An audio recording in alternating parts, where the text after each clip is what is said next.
Kung ikaw ay isang SSS pensioner o tumutulong ka sa iyong magulang o lolo at lola para malaman kung kailan papasok ang kanilang pensyon ngayong Hulyo 2026, nandito ka sa tamang video.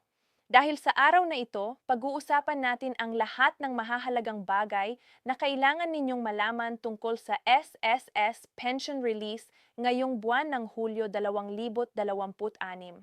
Kasama na dito ang mga katanungan na marami sa inyo ang nagtatanong. Kailan papasok ang pensyon? Sino ang unang makakatanggap? May delay ba ngayong buwan? May dagdag pensyon ba? At ano ang dapat gawin kung hindi pa pumapasok sa bank account o disbursement account? Huwag kayong mag-alala, isa-isahin nating sagutin ang lahat ng iyan ng maayos, malinaw at responsable. Kaya't manatili kayong nakatuon sa video na ito hanggang sa katapusan. Bago tayo magsimula, mahalagang malinawan na ang video na ito ay para lamang sa impormasyon at gabay ng publiko. Hindi ito opisyal na pahayag ng SSS o ng anumang ahensya ng pamahalaan. Para sa pinakabago at pinakatiyak na impormasyon tungkol sa inyong personal na pension status, lagi kayong kumonsulta sa opisyal na SSS website, ang MyTuldok SSS account ninyo, ang opisyal na social media pages ng SSS, ang inyong bangko o disbursement account, o ang pinakamalapit na SSS branch sa inyo. Iyon ang pinakamaasahang paraan para malaman ang tunay na estado ng inyong pensyon. Alam nating lahat na para sa maraming pensioner sa ating bansa, ang pensyon ay hindi simpleng pera lamang. Ito ang panggamot, pangkain, pambayad ng bills, pangbayad ng renta, pangtulong sa pamilya, at pangharap sa mga pang-araw-araw na pangangailangan. Kaya naman kapag malapit na ang kalagitnaan o katapusan ng buwan, daan-daang libo ang nagtatanong at naghihintay. Naiintindihan natin ang pagkabalisa ng bawat pensioner at ng kanilang pamilya. At dahil doon, gusto nating tiyakin na ang impormasyon na matatanggap ninyo mula sa video na ito ay makakatulong sa inyo ng tama, hindi magdudulot ng maling pag-asa o pagkalito. Kaya simulan natin sa pinakamahalagang tanong, kailan karaniwang nire-release ng SSS ang monthly pension? Ang SSS ay may sariling sistema ng pagpapalabas ng pensyon bawat buwan. Sa pangkalahatan, ang pensyon ay nire-release ng SSS base sa isang itinakdang schedule na karaniwang nakadepende sa inyong pension cycle, sa inyong uri ng account o disbursement channel, at sa opisyal na kalendaryo ng SSS para sa bawat buwan.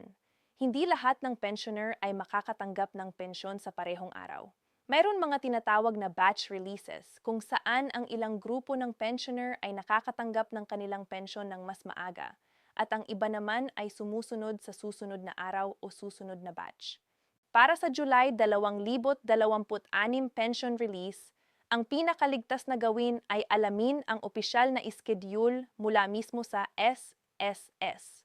Kung walang espesyal na abiso na nagbabago ng dati nilang pattern, karaniwang sinusundan ng SSS ang kanilang regular na schedule ng pagpapalabas ng pensyon. Ngunit kung may holiday, weekend, o espesyal na sitwasyon ngayong Hulyo, posibleng may kaunting pagbabago sa mga petsa. Kaya't ang tamang gawin ay hintayin ang opisyal na anunsyo ng SSS sa kanilang website o sa kanilang opisyal na social media pages.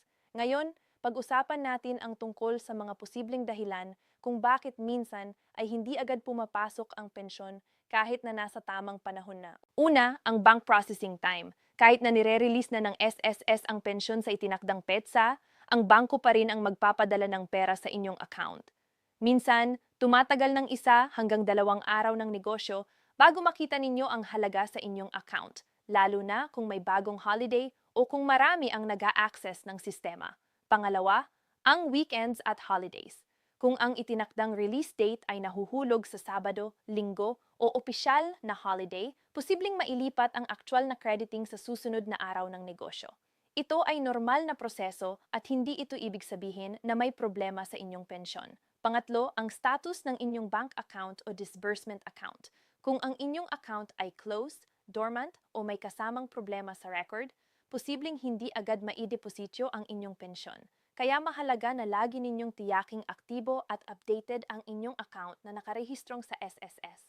Pang-apat, ang outdated na impormasyon sa SSS records. Kung nagbago ang inyong bank account, tirahan, mobile number o personal na impormasyon at hindi pa ito na-update sa SSS, posibleng may problemang maranasan sa pagpapalabas ng pensyon. Ito ay maaaring ayusin sa pamamagitan ng pag-update sa My SSS account o pagbisita sa SSS branch. Isa pang bagay na mahalagang malinawan, ang regular monthly pension release ay hindi automatikong katumbas ng pension increase. Narinig natin ang maraming tanong tungkol sa bagong pension increase, kaya't itong punto na ito ay kailangang maging malinaw sa lahat. Ang regular monthly pension ay ang inyong normal na buwanang pensyon na natatanggap ninyo bawat buwan base sa inyong SSS contribution record, credited years of service, at uri ng pensyon. Ito ay hindi nagbabago maliban kung may opisyal na desisyon mula sa SSS o sa pamahalaan na mag-adjust ng halaga. Ang pension increase naman ay isang espesyal na benepisyo na idinisenyo upang itaas ang halaga ng pensyon ng ilang grupo ng pensioner. Kapag may opisyal na pension increase, karaniwang inihahayag ng SSS ang mga detalye nito, kasama na ang sino ang sakop, kailan ito magiging epektibo, magkano ang karagdagang halaga o porsyento, kailan ito i-release, at kung anong uri ng pensioner ang makikinabang dito, retirement, disability, o death at survivor pensioners.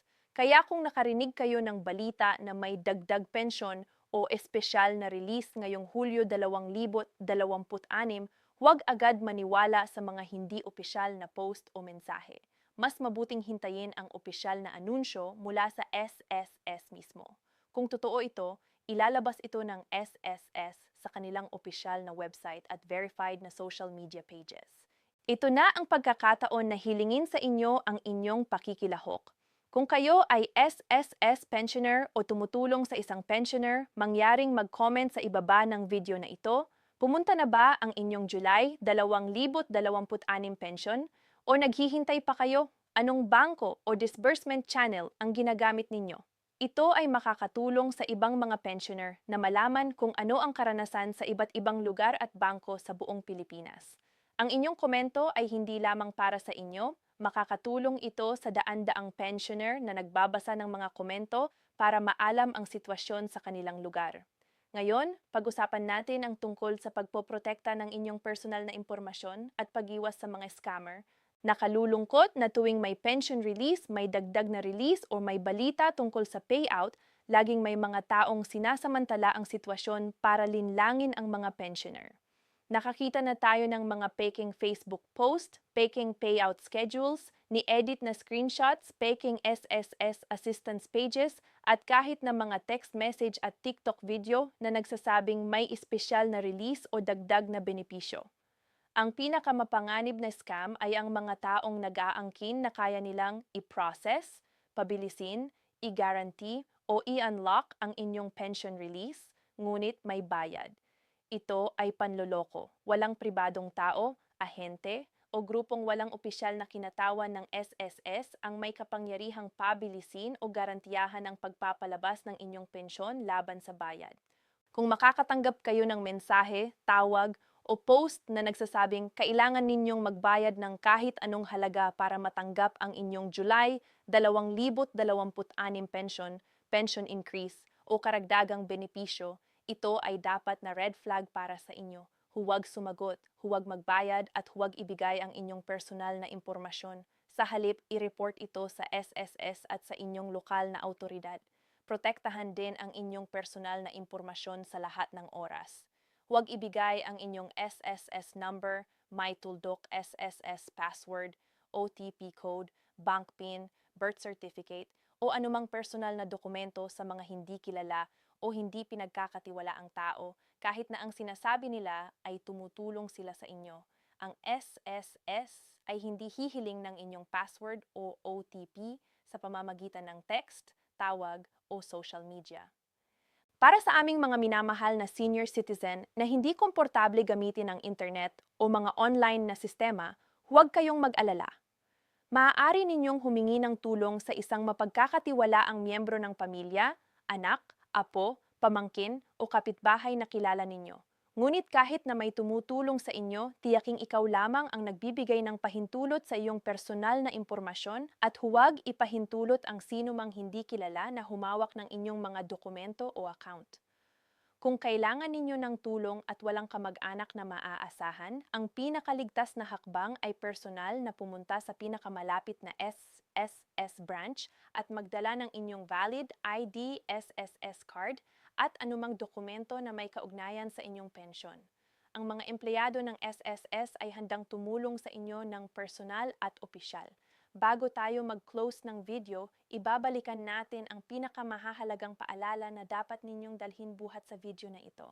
Una, laging suriin ang opisyal na SSS website at opisyal na verified social media pages ng SSS para sa pinakabago at pinakatumpak na impormasyon tungkol sa July 2026 pension release at anumang opisyal na anunsyo.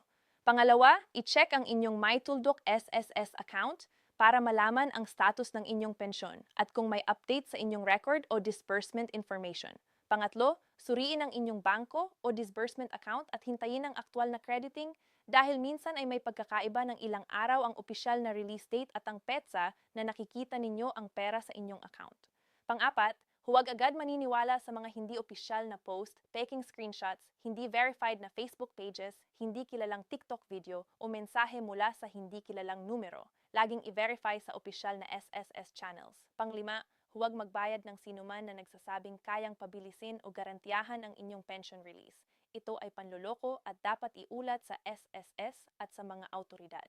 At pang-anim, kung kayo ay senior citizen o may kapansanan na nahihirapang gamitin ang online na sistema, humingi ng tulong sa mapagkakatiwalaang miyembro ng pamilya o personal na pumunta sa SSS branch. Tandaan natin na ang ating layunin ay matulungan kayo na makatanggap ng inyong pensyon ng ligtas, tama at walang abala. Hindi ninyo kailangang magmadali o maniwala sa maling impormasyon. Kung opisyal at totoong may bagong anunsyo mula sa SSS, malalaman ninyo iyon sa tamang paraan sa kanilang opisyal na website, sa kanilang verified na social media accounts, o sa inyong MyTulDoc SSS account. Para sa mga nagtatanong kung mag-a-apply ba akong muli o magre-register para sa July 2026 pension, ang sagot ay hindi na kailangan kung aktibo na ang inyong pensyon at regular na nakakatanggap kayo ng buwanang pensyon. Ang inyong pensyon ay automatikong pinaghahandaan ng SSS bawat buwan batay sa inyong kasalukuyang record. Ang kailangan lamang ninyong gawin ay tiyaking up-to-date ang inyong bank account o disbursement account details sa SSS. Kung ikaw naman ay bagong pensioner o may katanungan tungkol sa pag-enroll ng disbursement account, ang pinakamabuting gawin ay makipag-ugnayan sa SSS ng direkta sa pamamagitan ng kanilang official website, hotline o personal na pagbisita sa SSS branch. Maraming salamat sa panonood. Sana ay nakatulong ang video na ito sa inyo na mas maunawaan ang SSS Pension Release Schedule para sa July 2026 at naibahagi namin ang mga tamang hakbang na dapat gawin para sa inyong sariling kaligtasan at kapakanan. Kung gusto ninyo ng mas maraming update tungkol sa SSS, GSIS, pension release, pension increase, payout schedule, senior citizen benefits, government assistance at mahahalagang balita sa Pilipinas, siguraduhing mag-subscribe sa channel na ito at i-on ang notification bell para hindi kayo mahuli sa susunod na update. Kita-kita po tayo sa susunod na video. Ingat lagi at mabuting kalusugan sa inyong lahat.